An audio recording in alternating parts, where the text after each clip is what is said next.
고린도 교회 성도들을 향해서 내가 마지막으로 말한다라고 하면서 형제들아 기뻐하라. 그래, 따라합시다. 기뻐하라. 기뻐하라. 우리가 살아가면서 하나님께서 우리에게 기뻐하라고 하는 건 명령이에요. 이건 아주 명령문입니다. 기뻐하라. 하나님의 명령 앞에는 우리의 어떤 이유와 어떤 토를 달아서는 안 됩니다. 하나님이 기뻐하라고 하면 그냥 기뻐해야 돼요. 그런데 어떻게 우리가 기뻐할 수 있겠는가? 오늘 말씀에 그렇게 말씀합니다. 온전하게 되며 위로를 받으며. 그래요. 하나님께서 우리를 기쁘게 하실 때에는 우리를 온전하게 되라고 말씀하는데, 사실 우리 스스로 우리가 어떻게 우리 스스로를 온전하게 할 수 있고 우리가 어떻게 우리 스스로를 다듬어서 어떻게 온전하게 될 수 있습니까? 우리 삼위일체 하나님께서 우리를 온전하게 해 주셔야. 그래서 하나님이 넌 온전하다, 넌 됐다. 온전하다고 하는 것은 또 다른 말로 말하면 너는 이제 죄인이 아니고 의인이 됐다. 의로운 사람이 됐다. 너는 이제 의롭게 되었다 하는 그런 의미입니다. 그런데 주님은 그렇게 말씀합니다. 온전하게 되며 위로를 받으며 그럽니다. 사실은 우리가 기뻐하는 데에는 하나님의 위로가 없이는 우리 기뻐할 수 없어요. 우리 주어져 있는 상황만 보면 기뻐할 수 없어요. 저도 저의 지금 상황이 동생이 10시간 수술 받는다고 하는데 아무리 목사라고 해서 제가 내년인도 아니고 제 마음이 막 그냥 이렇게 기뻐진다고 하는 것, 그것도 거짓말이에요. 어떻게 동생이 10시간 수술 받는다고 하는데 어떻게 마음이 막 기뻐서 춤을 추겠어요. 하지만 하나님의 위로가 있어요. 기도할 때 주시는 하나님의 위로가 있어요. 살려달라고, 내 동생 좀 살려달라고. 그때 하나님이 주시는 위로가 있어요. 그 위로 때문에 살아요. 저와 여러분도 마찬가지입니다. 주어져 있는 상황, 환경 이런 거 보면 우리가 그렇게 기뻐할 수 있는 상황이 아닙니다. 그러나 하나님이 위로하시면, 성령님이 위로하시면, 예수님이 위로하시면, 뭐로 위로하시느냐? 말씀으로 위로하시고, 상황을 통해서, 환경을 통해서 하나님이 위로하시면, 그러면 우리는 바로 기뻐할 수 있습니다. 자, 한번 말씀 한번 보실까요? 이사야서입니다. 이사야서 1031페이지인데 좀 찾기가 조금 시간이 걸리실 것 같으면 제가 읽도록 합니다. 1031페이지 이사야서 51장 3절 말씀에 보면 나 여호와가 시온의 모든 황폐한 곳들을 위로하여, 따라합시다. 위로하여 그 사막을 에덴 같게 그 광야를 여호와의 동산 같게 하였나니 그 가운데에 기뻐함과 즐거워함과 감사함과 창화하는 소리가 있으리라. 그럽니다. 하나님께서 시온이라고 하는 이 시온은 하나님이 거하시는 곳입니다. 하나님의 눈과 마음이 항상 있는 곳입니다. 하나님이 그곳에 내가 거하겠다고 말씀하신 그곳입니다. 그 시온에 하나님의 성전이 있는 곳입니다. 그 시온이 어떻게 되었느냐? 황폐해졌어요. 시온, 하나님이 사랑하고 하나님이 아끼시고 하나님이 주목하고 그렇게 하나님의 성전이 있는 그런 곳들인데도 불구하고 어떠하냐? 황폐한 곳들이 한 곳이 아니에요. 모든 황폐한 곳들을 위로하여, 그것도 다른 데가 아니에요. 애굽의 모든 황폐한 곳, 바빌로니아의 모든 황폐한 곳이 아니고 시온의 모든 황폐한 곳, 그곳을 하나님이 위로하시면, 이게 중요합니다.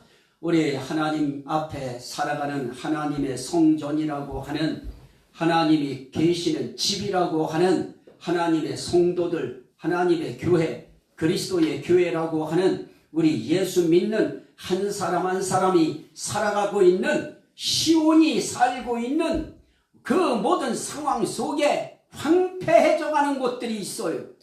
황폐해져가는 심령, 황폐한 몸, 황폐한 환경, 황폐한 상황들이 있어요.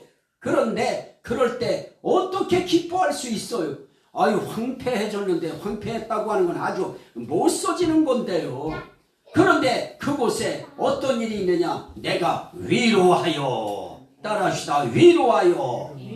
우리 하나님은 아무리 시온에 황폐한 것들이 있다고 해도, 아유, 시온에 어떻게 저런 황폐한 것들이 있을 수 있어? 어떻게 시온에 저런 황폐한 그런 밭과 그런 땅들이 있을 수 있어? 저건 못 써. 저건 내가 싫어. 저건 내 눈에 보여서는 안 돼. 난 저런 거 보기 싫어. 이러는 것이 아니고, 그 시온의 황폐한 곳들을 하나님이 찾아서 위로하시는 하나님.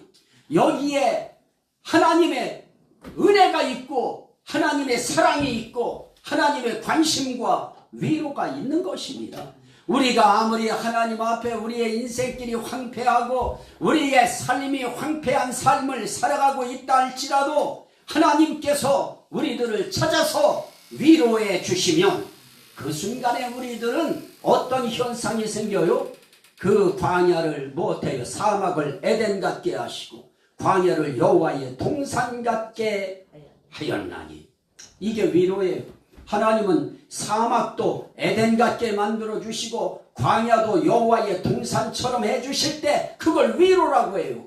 그러면 저와 여러분들이 살아가는 우리의 삶에도 하나님의 황폐한 상황을 하나님께서 에덴 같게 만들어 주시고 여호와의 동산처럼 우리의 상황을 만들어 주실 때 우리는 어떻게 생각해야 되느냐? 아, 이런 환경이 있네, 이러는 것이 아니고, 아, 하나님이 나를 위로하시는구나, 하나님이 나를 찾아주셨구나.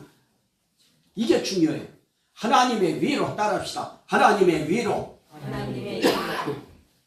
그래서 하나님이 위로하시니까 상황이 바뀌어요. 황폐한 것이 이제 더 이상 황폐한 것이 아니에요. 황폐하던 것이 에덴처럼 됐어요. 황폐하다고 하는 것은 사막처럼 돼버린 거예요. 황폐하다고 하는 것은 광야처럼 돼버린 거예요. 사람들이 사랑하지 않는 그런 상황이 돼버린 것입니다. 그런데 그곳에 하나님의 위로가 임하니까 하나님의 동산처럼 에덴처럼 바뀌어지는 역사가 나타났습니다. 그러면 오늘 그럴 때 사람들에게 어떤 일이 일어나느냐? 그 가운데에 기뻐함과 즐거워함과 감사함과 창화하는 소리가 있으리라. 하나님이 위로하셔야 비로소 우리는 기뻐할 수 있고요, 하나님의 위로가 나타나야 비로소 즐거워할 수 있고요, 하나님의 위로가 나타나야 비로소 우리의 입에서, 우리의 마음에서 뭐가 나오느냐? 감사합니다는 감사가 나와요. 나는 살아가는 우리의 인생길에 정말 하나님 앞에 우리의 삶 속에서 내가 그냥 기쁜 것도 좋지요, 나 즐거운 거 좋아요. 그러나 우리의 입에서 그래도 최소한 하나님 앞에 감사합니다 소리 나와야죠. 따라합시다. 주여, 주여 감사합니다. 감사합니다. 하나님 앞에 자꾸 감사하다고 해야 돼요. 그저 아침에 일어나서도 감사합니다. 밥 먹고 나서 그냥 트림이 뚝 나면 아이고 소화되는구나, 하나님 감사합니다. 그저 감사하는 것입니다. 그러면서 감사함과 무엇하는 소리가 있으리라, 창화하는 소리가 있으리라. 이건 뭐 그냥 한 사람이 감사하고 기뻐하고 즐거워하면 옆에 사람도 같이 감사하고 기뻐하고 즐거워하는 현상이 같이 나타나서 함께 어우러져서 하나님 앞에 기쁨을 표현하고 즐거움을 표현하고 하나님의 위로에 대한 감사함을 표현하는 그런 내용들이 바로 창화입니다. 합창 같은 거예요. 하나님 앞에 그냥 마음과 뜻과 정성을 모아서 하나님이 주신 위로의 은혜 감사합니다. 그저 그 감사하는 것이죠. 우리 살아가면서 정말 우리 인생길에 뭐 보릿고개도 살아오시고 뭐 어려운 인생의 구비구비를 살아오면서 그 상황 속에서 보면 이제 다 끝장난 것 같아요. 이제 다 틀린 것 같아요. 그러나 또 과정 속에서 기도하고 그 과정 속에서 노력하고 그 과정 속에서 하나님 사모하면서 나아가면 하나님이 어느 날 위로하는 역사가 나타납니다. 그 위로의 역사 한 방이면 광야 같은 곳이 에덴이 되어지고요, 사막 같은 곳이 하나님의 동산이 되어지는 것처럼 환경, 상황, 여건, 이 모든 것들이 한순간에 바뀌어지는 것입니다. 그러면 기쁘고 즐겁고 행복하지요. 감사가 튀어나오고요, 찬양이 막 튀어나오지요. 장화하는 역사, 찬송하는 역사예요. 하나님 앞에 찬송이 터져나와요. 한 절 더 보실까요? 12절인가요? 11절? 11절. 여호와께 구속받은 자들이 돌아와 노래하며 시온으로 돌아오니 영원한 기쁨이 그들의 머리 위에 있고 즐거움과 기쁨을 얻으리니 슬픔과 탄식이 달아나리이다. 하나님께서 위로하시면 그 위로 속에 뭐가 있느냐? 나는 이제 너 용서했다, 나는 네 죄 사했다 하는 의미인 것입니다. 그럴 때 백성들이 어떠해요? 구속받은 자들이, 구원받은 자들이 하나님 앞에 돌아와서 노래하며 시온으로 돌아오니, 우리는 하나님이 계신 성전으로 돌아오니, 하나님이 계신 집으로 돌아오니 영원한 기쁨이 그들의 머리 위에 있고, 우리에게 이 영원한 기쁨, 여러분들의 인생길에도 이 영원한 기쁨이 함께 하시기를 주의 이름으로 축원합니다. 그 기쁨이 임할 때 즐거움과 기쁨을 얻으리니 슬픔과 탄식이 달아나리이다. 인생길에 슬프고 탄식하는 상황, 그게 바로 광야 같은 거예요. 사막 같은 거예요. 황폐한 상황인 거예요. 그러나 그런 상황 속에서도 하나님께서는 기쁘고 즐겁게 하시고, 그래서 슬픔과 탄식이 달아나게 만드시고, 저와 여러분들의 인생길에 슬픔 사라지기를 주의 이름으로 축원합니다. 탄식이 다 달아나기를 주의 이름으로 축원합니다. 하나님의 영원한 기쁨이 그 자리를 대신하고 하나님의 즐거움이 그 자리를 대신해서 우리의 삶이 하나님의 은혜로, 성령님의 은혜로 기쁘고 즐겁습니다. 감사합니다. 이 소리가 늘 튀어나오는 저와 여러분들의 삶이 되시를 주의 이름으로 간절히 축원합니다. 아멘. 우리 270장 우리